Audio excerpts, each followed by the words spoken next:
Hello बच्चों, चलिए प्रश्न को देखते हैं। कह रहे हैं कि एक्स अक्ष पर वह बिंदु ज्ञात कीजिए जो बिंदुओं 4,0 तथा 6,0 से समदूरस्थ हो।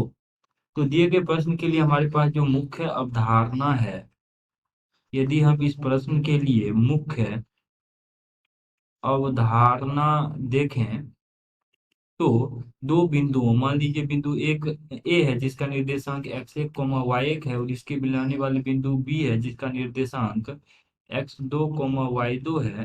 तो बिंदु ए और बी को मिलाने वाली जो रेखा खंड है ए बी, उसकी लंबाई हो जाएगी वर्गमूल x1 - x2 की घात 2 जोड़ y1 - y2 की घात 2 इकाई। ये हमारे पास दूरी सूत्र होता है।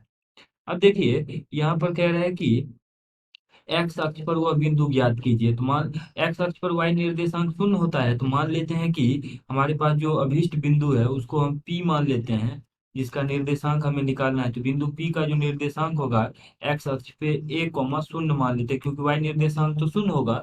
और ये जो हमारे पास दो बिंदुएं दिया गया है, यहाँ पर पहला बिंदु ए मान लेते हैं जो कि 4, 0 दिया गया है, और दूसरा बिंदु बी मान लेते हैं जो कि जिसका निर्देशांक 6, 0 दिया गया है। और प्रश्न में कह रहा है कि ये बिंदु पी जो है ए और बी से समदूरस्थ है, अर्थात पी ए बराबर पी बी रखा होगा।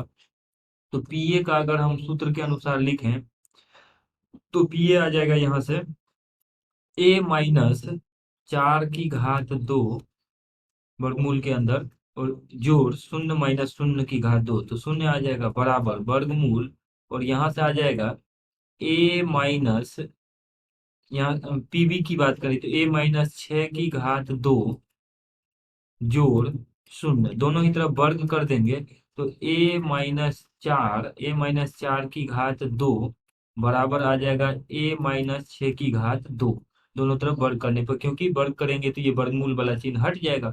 अब इसको अगर हम सरल कर लें तो a - b की घात 2 से एक ही इसको हल कर लेते हैं, तो ये आ जाएगा a की घात 2 जोड़ b की घात 2 यानी 4 की घात - 4 की घात 2 अर्थात 16 -2ab, तो ये आ जाएगा 8a। और इस तरफ आ जाएगा बराबर a की घात 2 जोड़ 36 - 12a। अब इसको अगर हम सरल कर लेते हैं तो a की घात 2 से a की घात 2 कट जाएगा, और इस प्रकार से -8a, और ये -12 को बाएं पक्ष में भेज लेंगे तो -8a जोड़ 12a अर्थात 4a बराबर आ जाएगा। दाएं पक्ष की यदि हम बात करें तो इधर आ जाएगा 36 और -16, तो 36 - 16, इसको सरल कर लेते हैं तो 4a का मान आ जाएगा 20 के बराबर।